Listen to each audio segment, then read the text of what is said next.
बारामती पोटनिवडणुकीमध्ये काँग्रेसची उडी, आकाश मोरे बारामतीमधून काँग्रेसचे उमेदवार।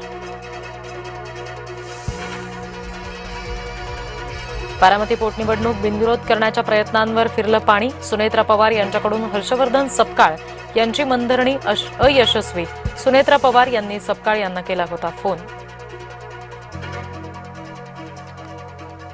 सुनेत्रा पवार सोमवारी उमेदवारी अर्ज दाखल करणार, राष्ट्रवादीचे प्रदेशाध्यक्ष सुनील तटकरे यांची माहिती।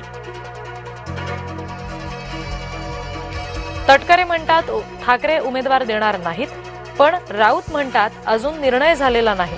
बारामती पोटनिवडणुकीवरून राजकारण तापलं।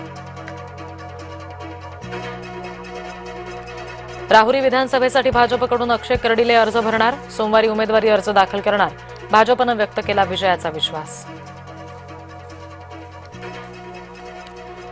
भोंदू खरात प्रकरणात व्यवहारांची चौकशी केली जाईल, खरात प्रकरणात 12 गुन्हे दाखल, मुख्यमंत्र्यांचं वक्तव्य।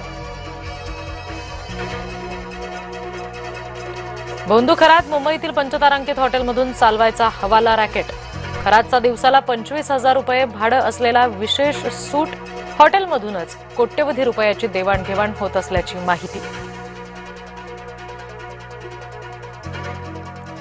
एसआयटी चौकशीनंतर खरातचा मुलगा बेपत्ता, तपास यंत्रणांची परवानगी न घेता शहरातून गायब, खरातची पत्नी देखील गुन्हा दाखल झाल्यानंतर फरार। दिल्लीमध्ये स्फोटाचा कट उधळला, महाराष्ट्र एटीएस आणि दिल्ली स्पेशल सेलची मुंबईमध्ये धडक कारवाई, कुर्ला आणि ठाण्यातील खडवलीमधून 2 जण ताब्यात।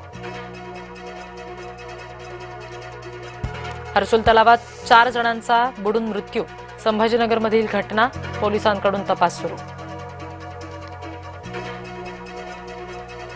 काँग्रेसमध्ये मोठे फेरबदल होणार, दिल्लीच्या नीतू वर्मा घेणार कार्यकर्त्यांचा आढावा, बीडमध्ये करणार 6 दिवस मुक्काम। दहशत माजवणाऱ्या टोळीची काढली धिंड, अकोल्यामध्ये दहशत माजवणाऱ्या गुन्हेगारांची पोलिसांनी त्याच परिसरात काढली धिंड। नागपुरात 17 वर्षांखालील राष्ट्रीय बॉक्सिंग स्पर्धेला सुरुवात, केंद्रीय मंत्री नितीन गडकरी यांच्या हस्ते उद्घाटन। मालवाहू टेम्पो विहिरीत कोसळला, छत्रपती संभाजीनगरच्या कंकराळा शिवारातली घटना, प्रसंगावधान राखल्यामुळे चालक बचावला। अवकाळीमुळे जळगावातील केळी बागांचं नुकसान, जवळपास 1200 झाडं खोडांसह उन्मळून पडली, नुकसान भरपाई देण्याची शेतकऱ्यांची मागणी। औरंगजेबाच्या कबरीच्या जागेवर शौचालय बांधा, औरंगजेबानं संभाजी महाराजांना अनंत यातना देऊन मारलं, तेलंगणातील भाजप नेते टी राजा यांची मागणी।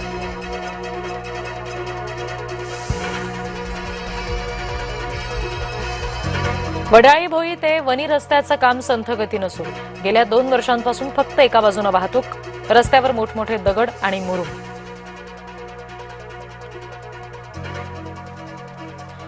गोरेगावच्या मृणालताई गोरे उड्डाणपुलाचं विस्तारीकरण, पावसाळ्याआधीच पुलाचं काम पूर्ण करण्याचे प्रयत्न, पुलाच्या कामामुळे वाहतूक कोंडी।